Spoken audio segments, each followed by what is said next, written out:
Welcome back to Flip That Script. I'm Dana, And I'm Holly. and tonight the carnival's back in town. Can you hear it? That low chuckle from the dark drain, that shuffle of feet that don't quite move in unison. It's fear multiplying. This is the episode where laughter turns sharp, where the crowd stops thinking, where the thing hiding under the bed realizes it doesn't have to stay there, because we've already built it a stage. Pennywise, zombies, and somewhere between them is Carrie. We have the clown who feeds on belief, the horde that feeds on each other, and the girl who burned it all down because no one would stop laughing. So, what happens when fear becomes a contagion? When cruelty becomes ritual? When the trick isn't a prank anymore? It's the truth you refuse to face. Tonight, we're crawling into the sewer of the collective mind, wading through illusion, herd instinct, and the hunger to belong. Because sometimes the scariest monster isn't the one chasing you. It's the one convincing you to join the chase. So welcome to Monsters in the Mind, Episode 3, The Trickster and the Horde. So let's start with the one who laughs at fear, Pennywise. Yes. Smirk, that red balloon, the voice that shifts from playful to predatory, like at the flip of a switch, right? He's not just a clown. He's what fear looks like when it's trying to get your attention. I mean, Pennywise is every nightmare that ever dressed itself up as something familiar, right? Right. Right. I mean, well, he's a shapeshifter, so he is your fear. Whatever your fear is, that's what he'll be. Right. He's like He's that belief. friend. Oh, yeah. He He's is. belief He's weaponized. yeah. Or that friend that suddenly turns on you. The memory Mm-hmm. that smiles before it bites you back. In the world of it, He, you're right. He is that shapeshifter that feeds on fear. he literally feeds on fear. And the moment that you doubt him is when he starts to shrink. Yeah. Now, in the world of psyche, though, he's the unhealed trauma feeding on avoidance. Mm-hmm. Because fear, when starved of acknowledgement, feeds on our silence. Great. He's like the mind's projection machine. Anxiety with teeth. Yeah. Yes, that's a perfect description. I think that you and I probably see the archetype of Pennywise show up in our practices quite Mm-hmm. often, like the woman who can't step into visibility because she just knows she'll be laughed at. Right. That's Pennywise whispering. Or the man who stays in a job that drains him because he's terrified of being the fool who failed. That's Pennywise Right. in a suit. The clown is the mask we put on terror so we can pretend it's entertainment. Yeah. I mean, yeah. And it's what you believe. It, And that's why he hunts children first, because kids believe that their monsters are real. And as adults, we just learn to call them by other names. We have panic, shame, right. imposter syndrome. Yeah. And isn't it fascinating that our culture paints the very thing we fear the most, like rejection and ridicule and humiliation, as a clown? It's like the psyche saying, if I can make you laugh at it, maybe you'll finally look at it. Yeah. Pennywise is kind of almost like an intrusive thought. And the more attention you give to him or that thought, the stronger it gets. So you have these thoughts, and if you dwell on them, there's your monster. Right. It's a Right. fear, some kind of fear that's growing because it's rehearsed. And that's how hypnosis works. We rehearse things to get you to do the things you want to do. But if those intrusive thoughts do the same thing in a negative way, Right. rehearsed, Right. I mean, replayed until you believe them and you feel like, oh, this happened. Because if you go over that thing that you are scared of so many times, you've trained yourself to react that way to those things, like clowns. I mean, yeah. Yeah. And I think about how Pennywise awakens every 27 years in Derry, right? And mhm, if you look at it from a clinical nature of trauma, we think we've buried something, but the body keeps not only the score, but the calendar. And suddenly you're right back in that sewer of memory, right? Whether right. it's 27 years, 2 months, 2 days, a sound, a smell, a look, and poof. And I think that's why in hypnosis, we say time is not linear for the subconscious. It loops until emotions are complete.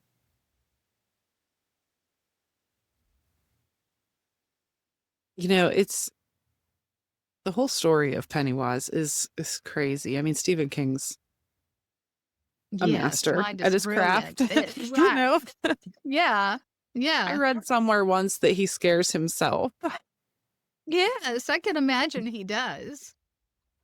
Um, yeah, like it is actually some creature, some cosmic ancient being from another planet who crash landed here and in the town of Derry, Maine. And that's, there's really no trauma to Pennywise. It's just he's hungry. And Right. And he wants fear to eat. I mean, so what does but Pennywise his want? Yeah. he wants fear. He wants Yeah. um so he himself isn't the subconscious thing. It's what he projects, his victims are in their subconscious. Yes. It's their subconscious that he preys on, their belief Right. system. So if they believe that, this big spider is going to eat them, then the big spider is going Then to it eat is. them. Then it is. Yeah. Yeah. I mean, I think that he can teach us the lesson that if you look at your fear and realize you're bigger than it shrinks.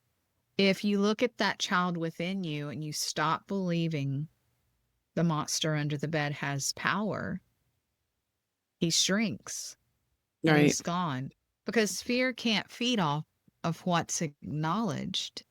And so once you acknowledge him and it and the fear, he's gone. He can't live there anymore. There's nothing for him. It's childhood trauma too, because like in the movie, they were kids and then they grew up. So their childhood trauma coming back, Yeah, like it just didn't let them go. It just changed costumes, you know? exactly. I think Pennywise, in a way, too, is the resistance. He dances, distracts, shapeshifts, manipulates, because he kind of represents the mind's last attempt to keep control, right? To keep Hmm. that fear right there and keep you coming back to whatever that fear is. But when you stop running, when you let him show you what's underneath, he starves. And that's when you Right. reclaim your power. And uh, all of the adults in the show ignored it. Every 27 years, there'd be a string of children that come up missing. And nobody ever connected it or, Yeah. because they didn't believe. Right. But the kids did. And the kids got to, Yeah. And I think that's what's so wild is because we know that children's subconscious is more open, especially through 8 years old. And so the kids could see almost clearer than the adults, right? Because their subconscious was so wide open. They could see it and believe it. And they were more in tune with their subconscious, even though they were terrified by it. Hmm. That goes back to what I said before about how the parents never believe the kids in these movies. I know. I know. You know, I've grown up watching horror films and I always love watching horror films and I look for new ones, different ones, all different kinds. And people will ask me, do you still get scared? And I have to laugh because of course I do. I just don't run anymore, right? Yeah. Even from even from real horrors in our life, when you stop running and ask them, "What are you trying to show me? Where Hmm. am I still shrinking? What memory do I have that I need to close and resolve?" Um, it changes how you look at things. And you see Pennywise is an appetite without awareness, fear without consciousness. But we all still have our own fears. But once awareness enters, again, he loses his teeth and that red balloon can't scare you anymore. Right. And that's kind of what happens in hypnosis. You step behind the illusion and you watch it dissolve because our minds are so vast and beautiful and creative. They can put a fear there that's unrealistic or that once you needed protecting from that fear, right? That might have been 15 years ago, or it might have been 5 days ago, but you may not need protecting from that fear. But the subconscious now is deeply rooted in with that loop going on in there to protect you. And what better way than to try to protect you than to make you afraid of something when really is something you need to examine and look at Hmm. and digest yourself. It has been, I think, scaring everybody from forever. Yes. I I don't think it really scared me though. I'm not sure why. Even as a kid, like it wasn't a thing. It Yeah. wasn't that scary to me. But I do know, like in the movie, like the bright colors and everything, like the clown and the cheer, that's what makes it more terrifying though. Because Yeah. it's like taking something innocent And making and it making it this horrible thing when terrifying. we had a real life, clown that went around. Right. Right. And I don't know. I've still never been scared of clowns. I know that some people's biggest fear are just clowns in general. My husband's biggest fear is clowns in general. And he really does not like clowns. He doesn't like anything with clowns on it or around it. So somewhere in there, there's this fear tied to that. Is it tied to it or so I had when I was younger, I had a fear of clown dolls. Oh, really? Yes, because of the movie Poltergeist. Oh, yeah. Yeah. And I remember, like, not long after that movie, my grandmother bought me at a fair this clown doll that someone made that looked almost identical to that doll. And I was like, That's the way they used to no, make them. I Yes. don't want it. And I know she didn't do it on purpose because my grandmother didn't watch these kind of movies. Right. No, she just thought, "Oh, what a cute little clown." She I thought mean, it I was a cute little remember clown. yeah, there were 6 grandkids one Halloween, and my nana sewed us all clown costumes. And people think that's the craziest thing. They're like, "Oh, you would have been a clown, wouldn't you?" I'm like, "Yeah, I would. I still would be." All 6 of us were, and each set of the kids were different color of clowns. So my brother and I only had one younger brother then. Were blue. We wore blue clown suits, right? And then one set of my cousins were red, and the other set was green. So we all, we were the 6 clowns walking around into Halloween. But what's so beautiful about fear work is it builds empathy. And once you've met your own monster, you sort of stop judging everyone else's monster as well. And you realize Right. the person yelling online, the driver raging in traffic, the boss micromanaging, they're all just different clowns with different makeups, right? And when you Right. can see that with compassion, you become untriggered and you stop reacting and start just responding. And that's freedom. That's freedom Exactly. to other people's stuff. And now, like, so fear, it just kind of starts as a whisper, that little trickster's grin, a balloon floating where it shouldn't be. He lives in that space between laughter and dread in the sewers. Yes. And belief then becomes bondage. But what happens when fear doesn't just pull one person? What happens when it multiplies, when that illusion spreads and the joke becomes the world?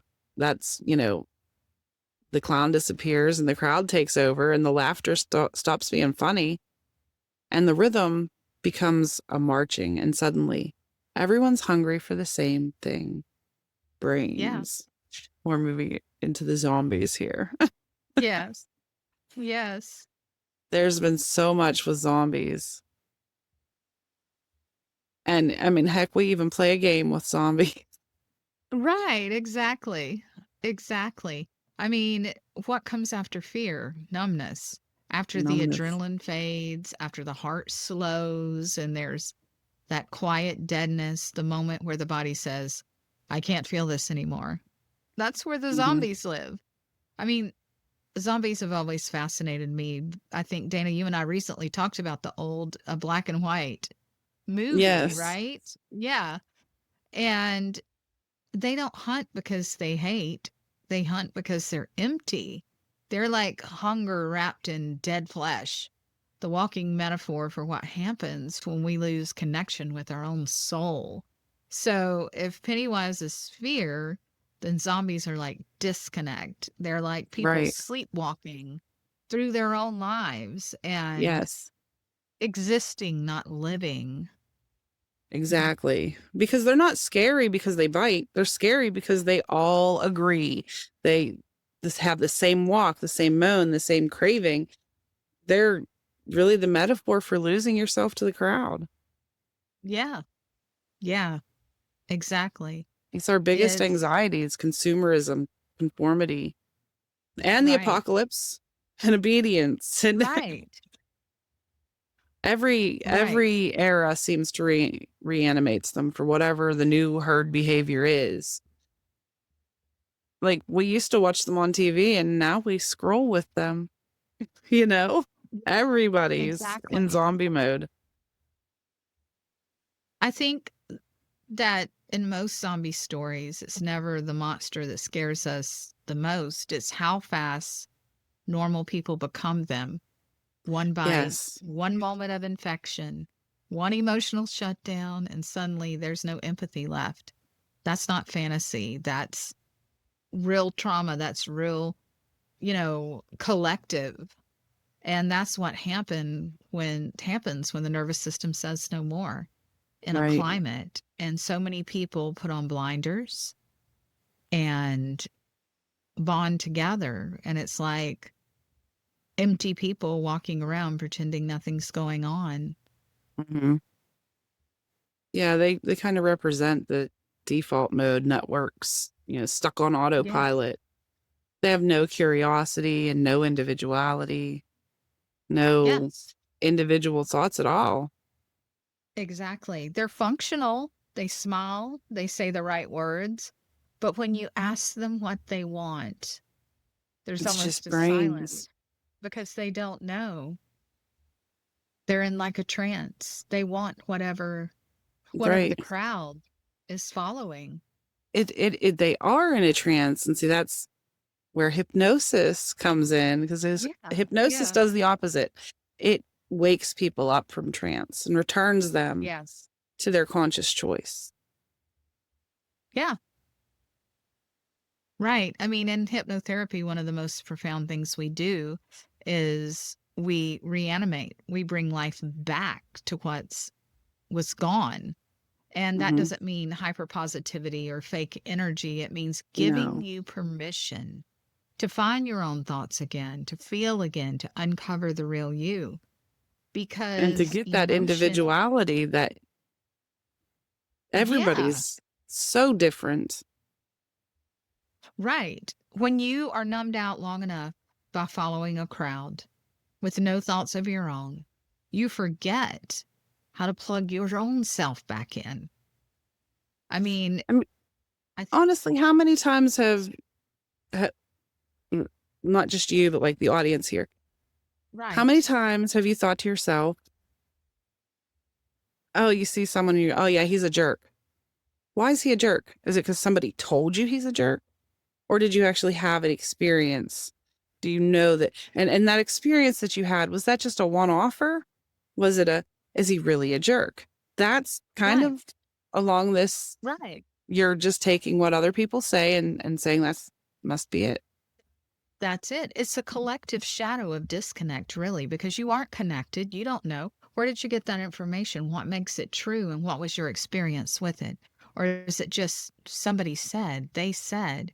Is the byproduct of number one, chronic stress, social media scrolling, overwork, grief, unprocessed, and you follow the crowd and you just become performing shells. And maybe that's why zombie movies are so popular because deep down, we're afraid to be the real version of ourselves. Maybe. But you Yeah, see it happening. And I always wonder like how slow they move. How does it even go? And it could go really fast. It's just, oh, they're doing it. I'm gonna do it too. right. I mean, we That can guy did really it. I think can do about it it. too. I can do it too. The apocalypse has really already happened for a lot of people. It wasn't a virus, it was trauma, capitalism, addiction, shame, Mm-hmm. just a new level of people pleasing. I want so badly to be part of that crowd. I'm going to do whatever it takes to please. I mean, one by one, things ate at their aliveness and they were just getting through the day. And you see that everywhere, the glazed eyes, the survival mode, the walking wounded just following blindly. I think a big question that I like to ask in hypnotherapy is when did you stop feeling safe to feel? Right. Because that's the moment the infection began.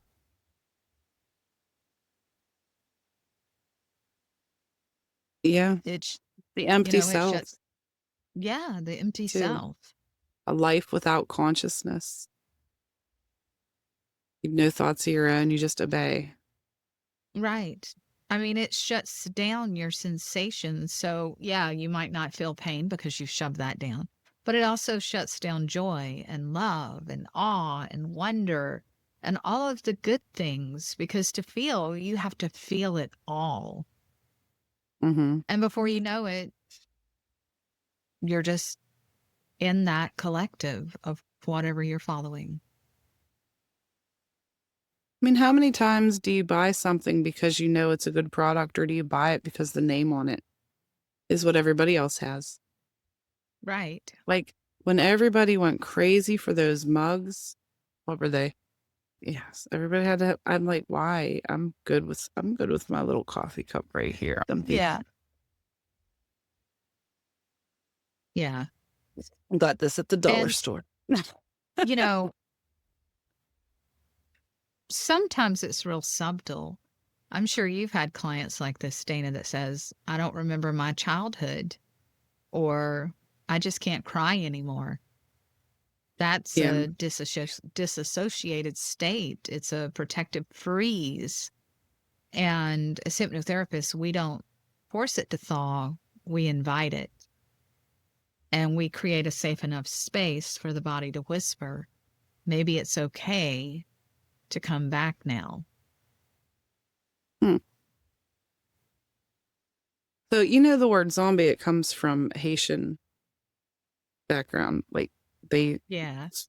reanimation of the dead, and they did it to um they resurrected a body to serve them. Yeah. And then Hollywood stripped all those spiritual roots away. But Romero's Night of the Living Dead, he didn't use the word zombies. He used the word ghoul. They were ghouls. They weren't Yeah. zombies. And, then every decade we rebrand them. And Rebranded it. Yeah. we feared nuclear fallout. So we're going to do zombies with nuclear fallout. We feared, Yeah. a viral infection. Oh, we did zombies with viral infection. Yeah. You know? But I mean, I think that the reason most zombie stories start with some kind of infection or catastrophe is because emotions are contagious and energy is contagious.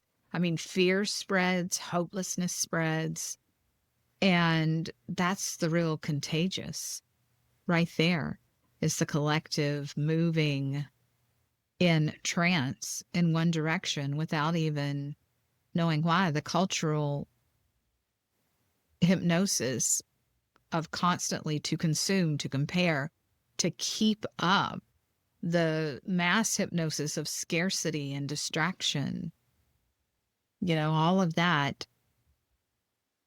plays a big part, I think, in how these zombie movies play out. What's the real message there? If we look around and see the things that are currently going on, a lot of people, I think, can relate to zombies, and that's probably why there's so Zombies are much scary. about zombies. Yeah. Right. I don't think there's anybody that doesn't know what a zombie is. Yeah. Yeah. Now, You might therapeutic find somebody that hypnosis doesn't does. know who Leatherface is from Right. last week, But but not a zombie. they're gonna know who zombies are, where they are, and Yeah. there've even been some comical zombie movies, Oh, yeah. Santa like Warm Clarita Bodies. Diet, Warm Yes. Bodies. Yes, both of those. Both of those.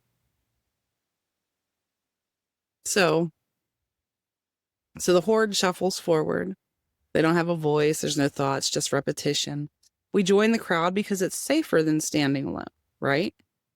Yeah. But what about the one who doesn't fit? The one that the crowd can't swallow? That misfit always becomes the warning sign. The outcast becomes the mirror, and the mirror finally cracks and the fire begins. And her name's Carrie. Yeah. We got another Stephen King. I believe that was Yeah. his first. That was his first book, was Carrie. Was It was it? his Or first was it book, yeah. Cujo? Harry was his first one? Carrie was his first published. It was his first published novel. And what's funny about Carrie is, just some background, is that he actually threw his manuscript away for Carrie, Yeah. and his wife rescued it from the trash. You're like, no, this is good. Yeah. I think Carrie has always been one of those stories that makes people squirm because it's not really about horror. It's about the cost of suppression.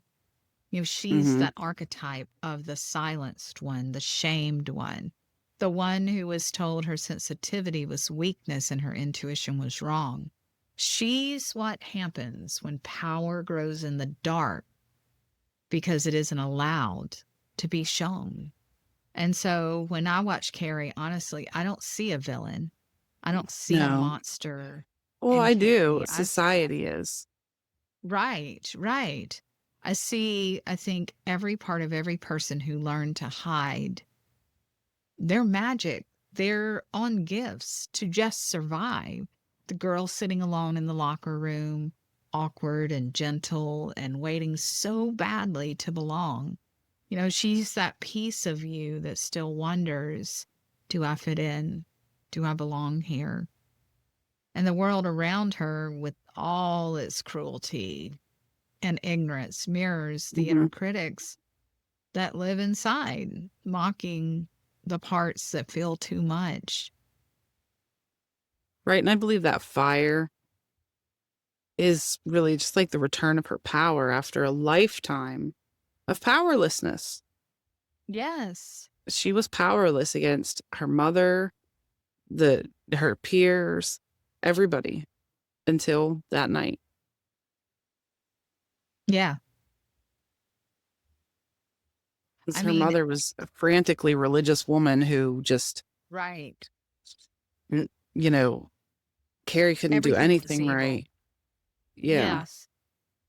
And she was abused. Yeah. I mean, and there was that moment in the shower, the one that changed like everything for her. And I think that a lot of us remember that because, not because of shock, but because of recognition. It's that instant that the body kind of reveals its power and the mind interpreted it as shame. And that's not just a scene, it's like symbolic for the first time any of us realizes our energy could overwhelm people. And like, how many of us were taught to apologize for our own becoming and internalize our visibility or think that our visibility is dangerous? Hmm. We learn to dim ourselves. We learn to smile just enough. We learn to tuck that wildness back into the corners of our mouth. And that's kind of where Carrie begins, living inside instead of allowing who she was to be shown. Right. And when the pig's blood was poured on her at the end and everybody laughed, it's just a thought that came to me. It reminds me of the zombies because all of those kids did not think that was funny, but they all No, laughed. right. Because they were in a crowd. They They were were in in a a crowd crowd and they didn't want to be the one left out. that was compassionate. I mean, think about a woman who remembers the first time she was scolded as an adult or a child for crying, or the first time a man recoiled from when you were angry and you showed it, or the Hmm. first time somebody told you, that's too much, don't act that way. I mean, every single one of those memories plants that same subconscious seed within us.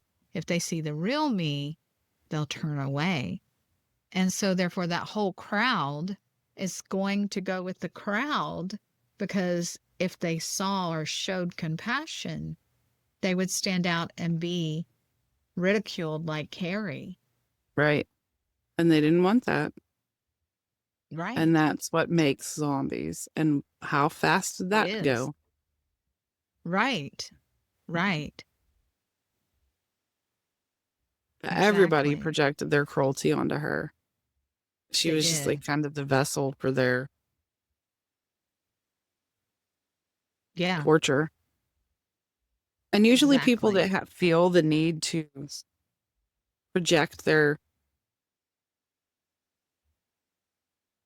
anger, they're projecting something. They have something else in them. It's not about Carrie. It's about themselves. And Right. then, but she's the outcast. Yeah. She, I mean, and I feel like when Carrie's telekinesis surfaced, right, it wasn't random. It was emotion finding a body strong enough to carry it. The trembling glass, the flicker of movement, the pulse in the air. And I mhm, think as therapists or hypnotherapists, we can recognize that sensation. It's the subconscious releasing the pressure. It's the psyche saying, I can't contain it anymore. And if we're wise, we listen to that before it turns destructive, right? But some of us right, never feel free enough to listen and allow it to come out. I mean, we see that same tremor in people when they're in trance, when they're in hypnosis, the quiver in the lip, when truth begins to surface, that tiny shift. in Mhm. breathing right before the tears. That moment that they recognize their own power and it becomes conscious. That's the exact instance where healing is beginning within them. Right. And Carrie didn't have anyone to guide her through that. She even, even the person, her mother, who should have been guiding her and loving her, was ridiculing her and taunting her and being cruel to her. And no one ever said to her, "You're not crazy. You're just powerful. And it's Right. okay." Because, I mean, really, Carrie is the eruption of suppressed emotion. It's the point where repression, it just kind of breaks the dam. So, like in the subconscious, whatever we deny builds pressure. Yes. And when we finally snap, it's not sudden. It might look sudden to everybody else, but it's not sudden because it's accumulated. It's neglect finding its voice. Yeah. Yeah. I mean, in the classmates, the crowd, I think of them not as just people, but the archetype of our inner tormentors, right? The voices that repeat inside of us, "You'll never be enough. They're all laughing at you. Who do you think you are?" I mean, I think that every being has at some point in their life experienced like that type of chorus in the background of their mind. Mm-hmm. And, that's how we flip that script in hypnosis. We quiet that noise long enough for your own true inner voice, not your inner critic, but your true inner voice to speak up and say, "You've always been enough." Mm-hmm. And so, like, you know, all three of them remind us that fear is a communal energy and it Yes. spreads. Yes. But so does courage. And one person breaking free from the trance Mhm. can wake the whole room up. Yeah. Yeah. And I agree with you as far as the fire goes as well. I mean, I think it was very symbolic and wild and cleansing. Mhm. It's what suppressed truth looks like when it finally refuses to be contained. To others, it can look terrifying because we're not used to witnessing pure authenticity, right? Right. But in truth, it's creation through release. The flames aren't punishment, they're transformation. And, we shouldn't repress it. We should translate it, saying that something matters here, something's going on here, all of this inside of me. And the Right. difference between, Carrie's fire consuming when she should have been led and guided to allow it to illuminate. And then after that fire comes stillness, that eerie quiet after every big release. And the one that almost feels like a loss, right? After we explode or release in an unhealthy way. But it's actually space opening up inside of you. It's the body recalibrating. If you've ever cried really hard and then that calm that follows, that tender exhaustion, that weird piece that there's no more tears and that it's almost like an empty feeling Mhm. inside. That's the nervous system resetting. Horror and hypnosis share the same language. They both bypass the logic, that critical line and speak straight to the subconscious. The difference is horror Yeah. keeps you trapped in your nightmares, and hypnosis hands you the map out. Right. Yeah. I mean, hypnotherapy, I always think is just really such a gift. It doesn't erase the darkness. It befriends it.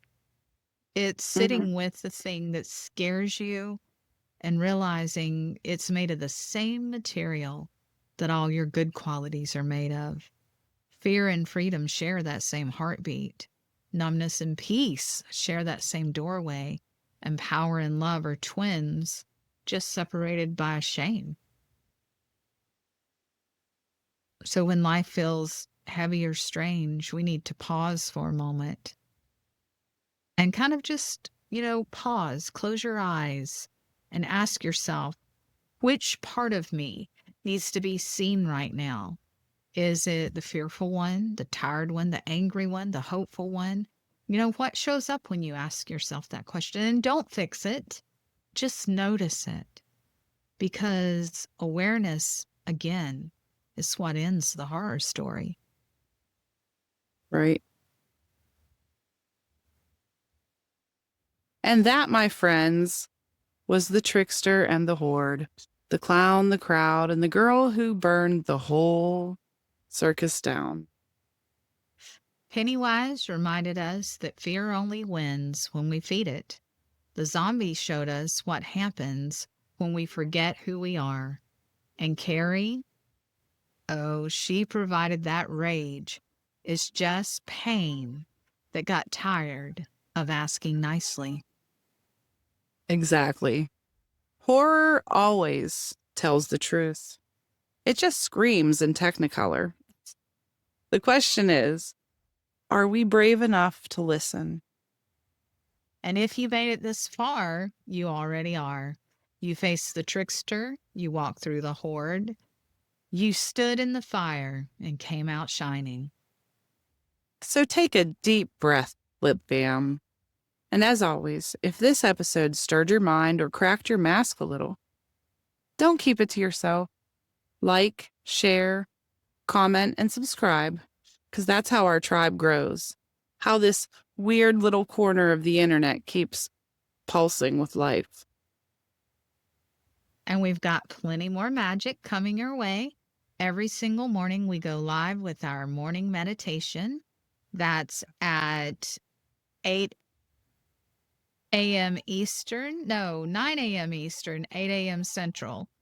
Your daily dose of grounding, gratitude, and a little motivation. Then, when the week's done and the moon is high, join us for the Sunday night hypnotic imagery journey, 8 p.m. Eastern, 7 p.m. Central, where we descend into dream worlds together and come back luminous. And speaking of dream worlds, our special Devil's Night is almost here, the Dream Corridor. That's October 30th at 9 Eastern, 8 Central. One night, one journey. Face your fears, walk through the darkness, and claim the light on the other side. And of course, the crown jewel, the She Reigns Now retreat coming this March. Women rising, roaring, and reclaiming. It's not just an event, it's a rebirth. So keep your eyes open, your breath steady, and your heart wild, because every time you tune in, you're not just listening, you're remembering who the heck you are. We love you, Flip Fam. Until next time, don't fear the trickster, don't follow the horde, and for the love of your own fire, Keep flipping that script.